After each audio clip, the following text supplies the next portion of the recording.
সুপ্রিয় দর্শক, চলে আসলাম এইমাত্র আগামী 10ই নভেম্বর 2025 সোমবার 24 ঘন্টা খুবই গুরুত্বপূর্ণ আবহাওয়ার খবর নিয়ে। এবার ঘূর্ণিঝড়, মেঘ বৃষ্টি, শৈত্যপ্রবাহ, তাপপ্রবাহ এবং আবহাওয়ার খবর নিয়ে নতুন তথ্য দিল আবহাওয়া অধিদপ্তর।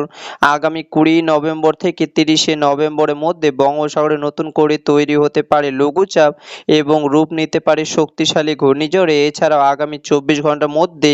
আসতে চলেছে আবহাওয়ার বিরাট পরিবর্তন। প্রিয় দর্শক, আজকে ভিডিওতে জানিয়ে দেব আগামীকাল 10ই নভেম্বর 2025 সোমবার 24 ঘন্টা আবহাওয়ার পূর্বাভাসে কি তথ্য জানিয়েছে আবহাওয়া অধিদপ্তর। আরও জানিয়ে দেব স্যাটেলাইট ওয়েদার অবজারভেশন রেডার অনুযায়ী কেমন থাকতে পারে আগামীকাল সোমবার 24 ঘন্টা দেশের 8টি বিভাগের 64 জেলার আবহাওয়া। তাই প্রিয় দর্শক, আপনাদের জেলা আগামীকালকে 24 ঘন্টা আবহাওয়ার বিস্তারিত আপডেট জানতে ভিডিওটি সম্পূর্ণ দেখুন এবং প্রতিনিয়ত নিত্য নতুন আবহাওয়ার আপডেট জানতে ভিডিওটিকে একটি লাইক দিয়ে চ্যানেলটিকে সাবস্ক্রাইব করে পাশে থাকা বেল আইকনটি অন করে রাখুন এবং কমেন্টে জানিয়ে দিন আপনি বাংলাদেশের কোন জেলা থেকে আজকে আমাদের খবরটি দেখছেন এবং আজকের আপনাদের জেলার আবহাওয়া কেমন তা কমেন্টে জানিয়ে দিন। দর্শক, এবার চলুন এক নজরে দেখে নেওয়া যাক আগামী 10ই নভেম্বর 2025 সোমবার 24 ঘন্টা আবহাওয়ার পূর্বাভাসে আবহাওয়া দপ্তর জানিয়েছে আগামীকাল সোমবার সন্ধ্যা 6টা থেকে 24 ঘন্টা অস্থায়ী আংশিক মেঘলা আকাশ সহ বাংলাদেশে আবহাওয়া প্রধানত শুকনো থাকতে পারে এবং ভোরবেলার দেশের উত্তর অঞ্চলে কোথাও কোথাও হালকা কুয়াশা পড়তে পারে এবং বাংলাদেশের রাত এবং দিনের তাপমাত্রা সামান্য কমতে পারে।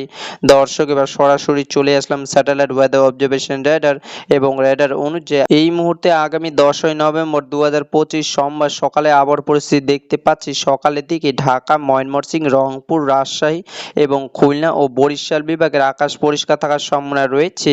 এবং সিলেট বিভাগে সিলেট, মৌলভীবাজার, হবিগঞ্জ, সুনামগঞ্জ সেই সাথে চট্টগ্রাম বিভাগে কিছু কিছু অঞ্চলে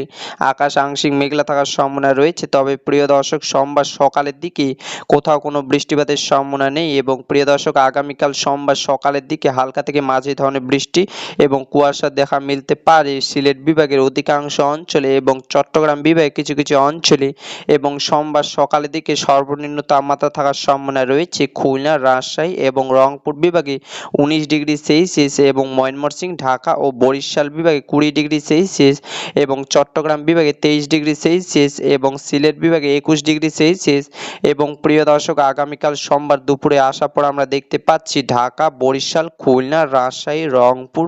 ময়মনসিংহ ও সিলেট বিভাগে অধিকাংশ অঞ্চলে আকাশ হালকা থেকে মেঘলা থাকার সম্ভাবনা রয়েছে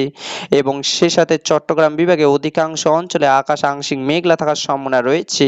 তবে প্রিয় দর্শক, দুপুরের দিকে কোথাও কোনো বৃষ্টিপাতের সম্ভাবনা নেই এবং প্রিয় দর্শক, আগামীকাল সোমবার সন্ধ্যার দিকে আসার পর আমরা দেখতে পাচ্ছি দুপুর থেকে সন্ধ্যার মধ্যে আবহাওয়ার কোনো পরিবর্তনের সম্ভাবনা নেই। দেশের 8টি বিভাগের 64 জেলার আকাশ হালকা সাদা মেঘলা থাকার সম্ভাবনা রয়েছে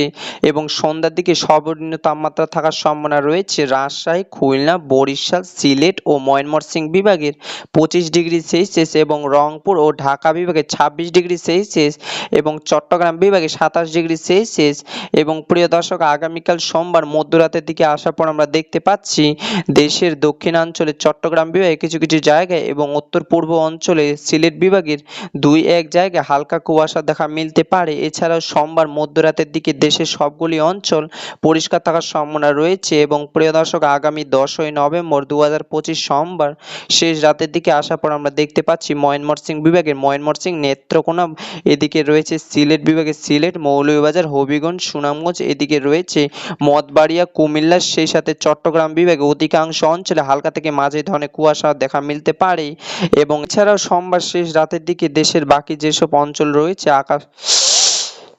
এছাড়াও সোমবার শেষ রাতের দিকে দেশের বাকি অঞ্চলগুলিতে আকাশ আংশিক মেঘলা থাকার সম্ভাবনা রয়েছে এবং দর্শক, এই ছিল আমার কাছে আগামীকাল 10ই নভেম্বর 2025 সোমবার খুবই গুরুত্বপূর্ণ আবার খবর। দেখা হবে পরবর্তী আপডেট ভিডিওতে। ততক্ষণ পর্যন্ত সুস্থ থাকুন, ভালো থাকুন, ধন্যবাদ।